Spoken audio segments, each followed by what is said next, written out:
A house was built on my land, and my husband and mother-in-law stand in front of the beautiful new house. Jackson and my male look at me, making eye contact and smirking. "Your room is over there," Jackson says, pointing towards the yard. Where Jackson's gaze lands, there's a chicken co-op. Incredibly, Jackson is telling me and my mother to live in the chicken co-op. With a grin, Jackson says, "If you have a problem with that, we can just get a divorce." Following that, my mom opens her mouth. "We don't need you anymore, haha." Divorce. As my mill laughs, saying this, Jackson agrees with her. "I'm going to live with my mom, so you can just leave, haha." Seeing my husband Jackson and my mill mocking me and my mother, my insides boil with rage. Struggling to contain my anger and maintain composure, I take out some documents from a bag. "My name is Penelope. I'm a 25-year-old salesperson at a certain company. I met Jackson at a drinking party. Jackson, 2 years my senior, worked at a construction company. When we first met, he seemed very kind, and I admired how well he listened to others. Because of the good first impression, we started to see each other more, and Jackson eventually confessed his feelings for me. Jackson seems to be popular compared to me, who has little experience with men. However, in reality, he's shy, and compared to men of his age, he has less experience in love. Jackson had a strong desire to marry and, after dating for 6 months, said he was thinking about marriage and gave me a ring. Though it felt a bit soon, I was happy because I thought I could marry Jackson too. And we registered our marriage less than a year after we started dating. The reason we decided to marry so quickly is related to my background. I lost my father to illness when I was young, and since then, my mother has been working hard to raise me on her own. Wanting to make my mother feel secure as soon as possible, I made a request to Jackson when he proposed. I bravely asked if we could live with my mother after marriage, and he agreed without a hint of displeasure. When he suggested that we should live at my family home with my mother, I remember being so moved that I thought he was the only one who could do it. Jackson was stable in his job and had a good personality. I had no reason to refuse this marriage. Thus, the three of us, my mother, Jackson, and I, started living together at my family home. Even after marriage, Jackson was kind to both my mother and me, but one thing bothered me. It was how often he invited his mother, Bella, to our house. One day, as I returned from work, it had become normal for Bella to be at our house, greeting me with "Welcome home." Jackson's family home is within a 30-minute drive, and since he came from a single-parent family, Bella lives alone. Even though Jackson chose to live with my mother and me, saying Bella was fine on her own when we decided to marry. But Bella started visiting daily once we began living together. It felt as if we were living with Bella. After just coming home from work, Bella would start making unreasonable requests of me. "Penelope, is dinner ready yet? I'm really in the mood for some meat today. I'm about to start cooking, but we're having fish today, so there's no meat." "What, no meat? Then go buy some. Right now." Hearing this exchange, Jackson comes out from the back of the living room and chimes in. "Just go get some, will you? Mom wants to eat meat, right? Yeah, I just really want some meat today. Penelope, make a quick run to the grocery store." "Oh, come on." Whenever Bella visited, Jackson always took her side, no matter what. As I was sadly about to head to the supermarket, my mother said she'd come with me. After venting to my mother in the car and feeling better, I decided to make a meat dish as Bella wished when we got back. Bella was satisfied and even helped clean up before leaving in a hurry. Both Jackson and Bella didn't seem to have any bad intentions, so at that time, neither my mother or I could bring ourselves to hate them. A few days later, I finished work early and got home sooner than usual. I thought Jackson might be out since he had the day off. However, when I opened the front door, I saw Jackson's shoes, and next to them, Bella's shoes. Realizing Bella was visiting again made me feel gloomy. I tried to keep a neutral face as I entered the living room. "I'm home." Jackson turned around with a smile. "Welcome back. You're early today." As I stood in the kitchen, Bella came over to stand by me. "I'll help you with dinner. My mother is still working, and both of us have weekends off. Jackson works for an event company, so he often has to work on weekends and takes his days off on weekdays. There was a time before when Bella visited while Jackson was at work. I had told her it was fine to come over even when Jackson wasn't home, trying to be considerate. At that time, Bella seemed hesitant, so I thought she had a humble side. Though Bella can be selfish, she also helps out with the housework when my mother and I are doing it. Whether it's laundry, cooking, or washing dishes, Bella would eagerly lend a hand, and gradually, both my mother and I came to trust her. Then, about a year after we got married, Jackson suddenly made a suggestion. "This house is getting quite old, don't you think? What if we took this opportunity to build a new one on this land?" A friend of mine at a housing company said he could give us a great deal. Jackson said this abruptly after coming home from work, placing a housing company's catalog on the table. He explained various things to me with a hopeful look. "We'd better have plenty of room if we have kids in the future, right? And we'll have to think about taking care of your mom too." Although it was a sudden proposal, it was certainly not a bad deal if I could live in a new house for a reasonable price, as my family's home, built many years ago, is dilapidated in many places. I was happy that Jackson was considering the future for our kids and taking care of my mother. Wanting to build a comfortable home for everyone was a kindness of Jackson's. Thinking this, I agreed to build the house. Yeah, this house is old, and it might be a good idea. After consulting with my mother, she agreed, so we promptly contacted Jackson's friend to proceed with the plans. We decided to demolish the old family home and build a new one on the land owned by my mother, having several meetings with the contractor. Since the meetings with the contractor were scheduled on weekdays, Jackson said to leave it to him, and I was relieved to have his trustworthy friend handling it. However, I discovered that Bella was visiting and participating in the meetings with Jackson on his days off. My mother came back from her part-time job to find Jackson and Bella enthusiastically discussing plans with the contractor. Even though it was supposed to be our house, Bella was making all sorts of requests to the contractor as if she was going to live with us too. Having Bella participate in the meetings for our new house really didn't sit well with me. The land belongs to my mother, and we are the ones who will be living there. Yet, she felt entitled to have a say in everything. Feeling this way, I decided to gently speak to Bella. "You really don't need to bother joining the meetings." When I said this, Bella responded with a smile. "Jackson isn't great with this kind of stuff. Let me help make your home wonderful." Bella seemed genuinely happy and carefree with her smile. Despite my real feelings, I couldn't bring myself to tell Bella how much it bothered me.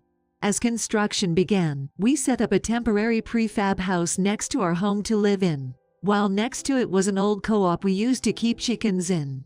There was talk of demolishing the chicken co-op, but my mother mentioned she might want to keep chickens again someday, so we decided to leave it as is. Jackson, perhaps considering my mother's feelings, said it would be a bit cramped for 3 people to live in the prefab, so he'd go back to his family home for a while.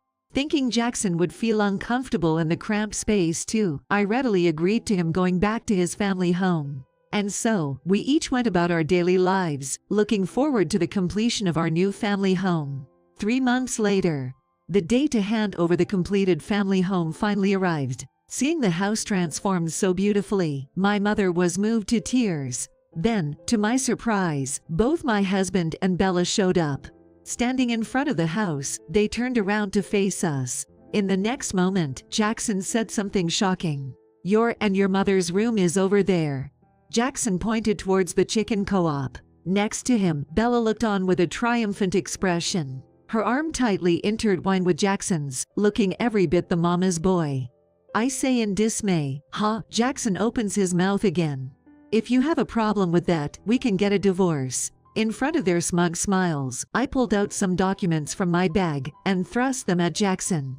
"Fine, let's get a divorce." Silence fell over them as they looked at the papers. Without hesitation, I handed Jackson the already filled out divorce papers.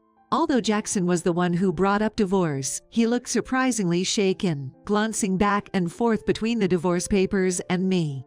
Then, he tried to appease me. "Divorce was just a joke. You really can't take a joke. Let's throw these papers away, come on. We've just finished building our new house." Hearing Jackson laugh it off, I decided to reveal everything I had been hiding. "A joke. I wanted to give you these papers as soon as possible. You were planning to take over this house from the beginning, weren't you? What have you and your mother been saying about us behind our backs? calling us a dreary and gloomy mother and daughter, right? You thought we didn't notice. Indeed, while they had pretended to be friendly with my mother and me, behind our backs, they had been insulting us. Hearing my words, they were both visibly shocked and speechless. I am going to reveal a very important fact to both of them. It was the day before Jackson went back to his family home. I had come home from work to hear Jackson and Bella talking in the living room. Listening in, I was horrified to hear Bella insulting my mother and me. I can't wait to kick them out and live here just the two of us. Why do they have to be so poor? Because they were a single-parent family. I hate poverty. It's so irritating to watch. I wonder if that mother even has insurance. If she gets sick and there's insurance money, then maybe we could live with them. But a single-parent family couldn't afford such luxuries, right? As Bella spoke, instead of defending us, Jackson added insult to injury.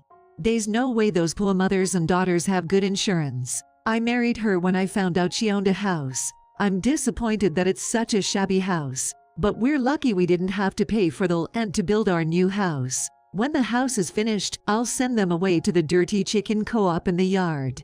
The new house will be mine and my mom's. Hearing that, I was filled with disgust. As my mother and I began our life in temporary housing, I opened up to her about everything. Despite being shocked, my mother said she didn't want to let them have their way, and promised to stand by me to protect our home. Believing it was best to prepare before the house was completed, my mother and I discussed and moved forward with various preparations. Then, as planned, we confronted them with all the truths we had uncovered. Upon hearing my story, they were dumbfounded but denied everything. At that point, I played a recording of a conversation between them that I had captured when I visited their house while living in the temporary housing. I had gone there pretending to visit casually, but as soon as I entered, I heard them insulting my mother and me, so I easily recorded it. When I played it, they were both speechless. To deliver the final blow, I looked at my watch and said, "Your grandparents should be arriving soon." Hearing this, Jackson clearly panicked. "Did you tell it to my grandparents too? You can't do this. What have you done? Do you know who my grandfather is? He's a judge at the New York District Court. If they find out what we did, they'll disown us. Do something about it, you poor bastard." His true colors showing, I was appalled. Jackson began to reveal their plans in desperation. It turns out he had been planning to take over the house even before marrying me. The reason was that living in the cramped house with his mother was too constricting. Jackson said that from the beginning he had only approached me to live with his mother, and that behind my back he had been insulting me and my mother all along. Knowing my family home was old, Jackson came up with the idea of building a house in both our names.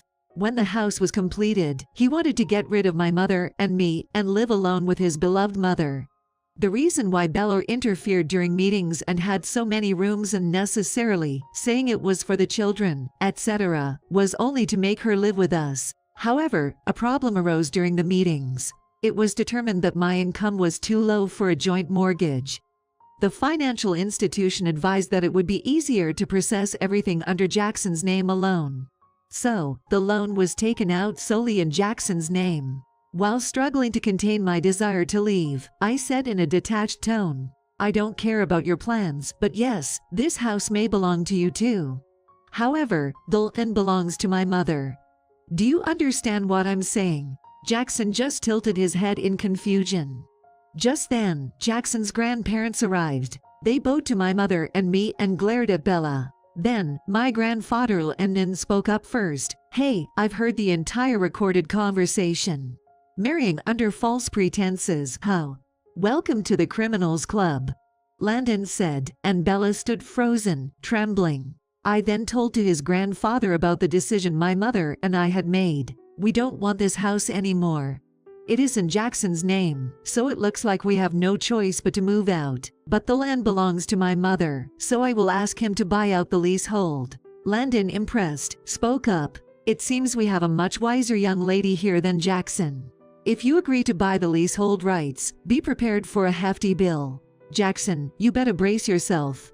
Landon then began to explain to a bewildered Jackson why he would need to pay, using his expertise. Once everything was understood, Jackson desperately appealed to me. "If we get divorced, I'll have to pay the mortgage on this house by myself, won't I? I can't do that. I have to support my mother. Let's just live together and pretend the divorce never happened. It's hard enough with just the mortgage, but if they charge me for the leasehold too, I'll go bankrupt. I was wrong. I'm sorry. Please forgive me." Ignoring my husband, I discussed financial matters with his grandfather. Then, with my pre-packed bags, I decided to stay at a hotel for a while. Jackson and Bella were scolded by Lennon for some time before being disowned, then tearfully apologized to us. However, I had no intention of forgiving them and left the scene ignoring their pleas. Afterward, they were cut off from the family entirely and made to sign a pledge never to approach the family home again. At Landon's instruction, Jackson was to cover our hotel expenses until we found a new place to live. Soon after, a lawyer introduced by Landon ordered Jackson to buy the leasehold rights, and a significant sum of money went to my mother. With that money, we bought a new apartment. Our life in the new apartment is much more comfortable than in the old family home, and we are satisfied with our current living situation. As for Jackson, just 3 months after moving, he and his mother Bella apparently couldn't make the mortgage payments anymore and fled in the night. Their whereabouts are unknown, but according to eyewitnesses from the neighborhood, they were both hospitalized after eating wild plants out of desperation the day before their escape. With their sudden disappearance, it's unclear if they are safe. I've decided I never want to be deceived by a man again, so the next time I consider a relationship, I'll make sure to thoroughly vet the person.